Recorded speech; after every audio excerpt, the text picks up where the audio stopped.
Here in Britain, we live in a direct... No, I got that wrong. Feels good to sneeze. We live in a direct... No. So this is my new microphone. I was supposed to tuck it nicely away where you can't see it, but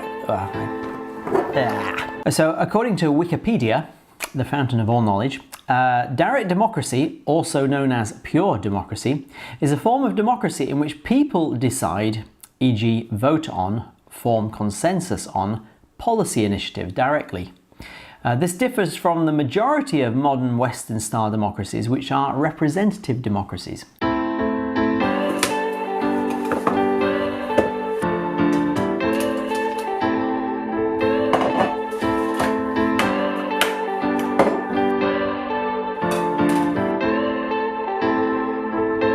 Here in Britain, we live in a representative democracy, which is where we essentially vote for people to represent us in Parliament. That's who the MPs are.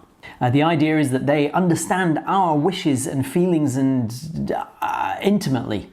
They understand the 70, 80,000 people in their constituency, and they know exactly how they would all like to vote.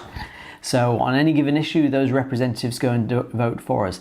Well, of course, that's not quite true, because if you're a Labour supporter, you get a Labour voter and they know how Labour would vote. And so that's how they do it. In reality, they can't know how everybody wants to vote. So they just say, this is our position and this is how we would vote on these kind of issues. And you kind of go, all right, they're the kind of person for me, so I'll let them go and vote for me. Sweetness, I can read your mind. I see your skin turn red when you lie. But what happens if you are half Labour and half Conservative? What happens if you are like all the rest of us, where you do not have a political party that represents the full spectrum of your political views? What happens if you sympathise with some of the Green policies, but the Labour Party doesn't support those, or the Conservative Party don't support those? What happens if you have Lib Dem sympathies and even some UKIP sympathies, but the Conservative Party and the Labour Party aren't quite giving you what you would like? Well, this is the genius of direct democracy. I'm pulling up my pair of shoes, and So if I wash up, my wife loves me. She loves me anyway, but I mean, if I wash up, she especially loves me. My gloves? Her teeny little pink gloves. Now, in our representative democracy, it was a system that was developed when information travelled at roughly the speed of a horse. And it was difficult for communication between constituents and the people to get their wishes heard and understood by the government. And so people locally would, well, it's what we do now. We elect somebody locally who will represent us. It kind of works to a point, you know, it's all right, not a catastrophe, but it could be a lot better. And the 21st century allows us technological opportunities with the internet to have direct democracy in a way that's just never been possible before. I mean, in fairness, let's not pretend that I do this all the time. I'm really bad at this, but I'm trying. My special place for my gloves.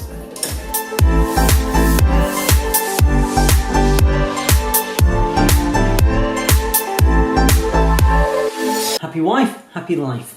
Direct democracy is essentially the system of allowing all of us to have a say on how the government is run, on the big decisions. It means that I don't have to worry about the fact that I like some Labour policies, but not all of them. I like some Conservative policies, but not all of them. I like some UKIP policies, but not all of them. I like some Green policies, but not all of them. Lib Dems saying, you know, like most of us, direct democracy means that you don't have to sign the next 5 years of your political views off into history because you vote once for one party and you just have to take the rough with the smooth. With direct democracy, we all get to have our views heard on a whole range of issues. For me, that's much more real, and there are a whole bunch of advantages to direct democracy that we simply don't have with our current representative democracy. I can read your mind. I see your skin turn red when you lie. However, a direct democracy does have one major drawback. In fact, it's such a big drawback that the founding fathers in America, when they set up their democratic government, decided not to implement a direct democracy because of this issue. And it's something called the tyranny of the majority. So what is the tyranny of the majority? In simple terms, think of two wolves and a sheep having a vote on which one of them they should eat for dinner. The tyranny of the majority is a phenomenon in direct democracies that rears its ugly head whenever minority groups become repressed and even eradicated, where they suffer as a result of a majority rule. This is where the majority decides that they're going to actually start harming minority groups and trampling on their freedoms and their rights.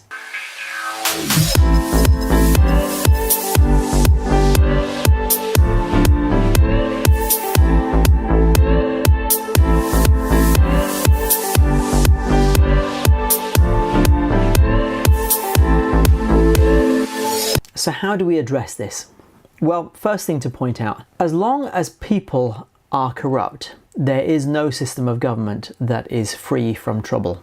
Any system of government, as long as people are involved in it, those corrupt people will have their way, and we will end up with corrupt outcomes. When it's a one single person in a dictatorship, that corruption is limited to just one person's corruption that influences everybody. When it's a handful of corrupt politicians in a representative democracy, then they get to have their corrupt wishes fulfilled and the rest of us suffer.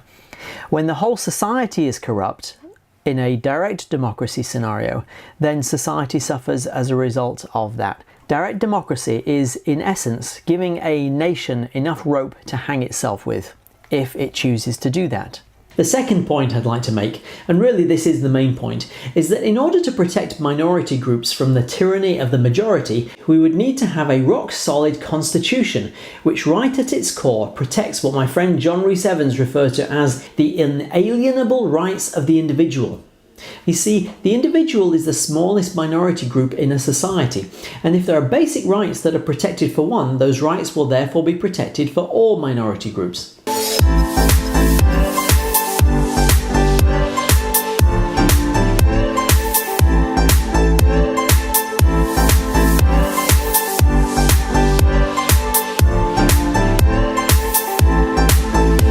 In Britain, we sort of have a constitution, but it's fluid. It keeps changing. It's not a real constitution. Things are labelled as constitutional when they are regarded as very, very important. I'm probably oversimplifying things here. But it really depends on social and cultural influences at any given point in time. And that's very, very dangerous, because fashion and trends come and go in public opinion, just like clothing and music and home decor. Unless we have rock solid values that don't move, we run the very real risk. It's like having a ship without a rudder or having an anchor. It means it just blows around and it's destined to run into rocks. It's destined to go powerlessly wherever public opinion gently shifts, and that's not necessarily a good thing. People becoming more educated is a good thing, becoming more enlightened is a good thing, but becoming more corrupt is not a good thing. And so a constitution protects a nation against its own corruption.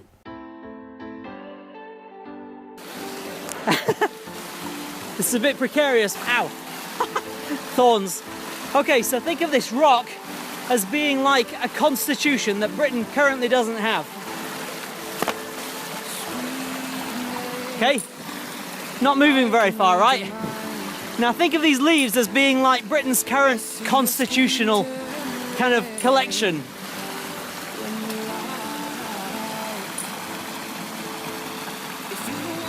They go with the flow. Now I've got to get back up. So why is a constitution so necessary?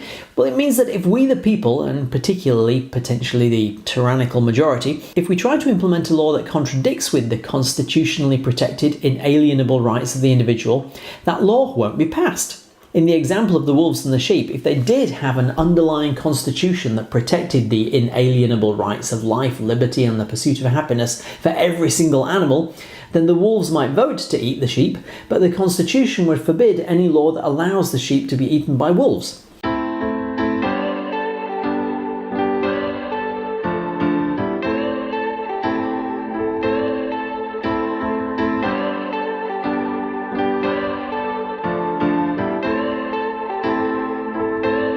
This would go a long way to protecting minority groups from harm, persecution, or even eradication, but there would need to be a secondary group of politicians whose role is not to answer to the people, but instead to answer to, defend, and protect the Constitution.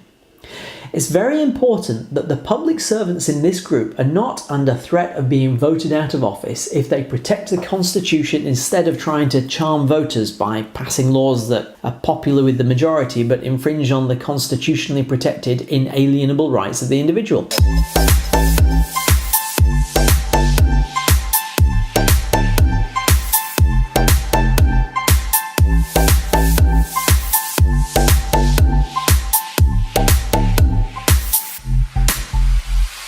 Now this is a big subject, and one short video just doesn't do justice to it, but hopefully it will serve as an introduction to raise awareness and get the conversation started. But honestly, what do you think? Have I missed something huge? Something that really needs to be said? And please, leave a comment below. So thanks for watching. If you'd like to join me in my quest for direct democracy, then please give this video a thumbs up, tell me your thoughts in the comments section, and please subscribe to my channel. And I'll hope to see you in the next video.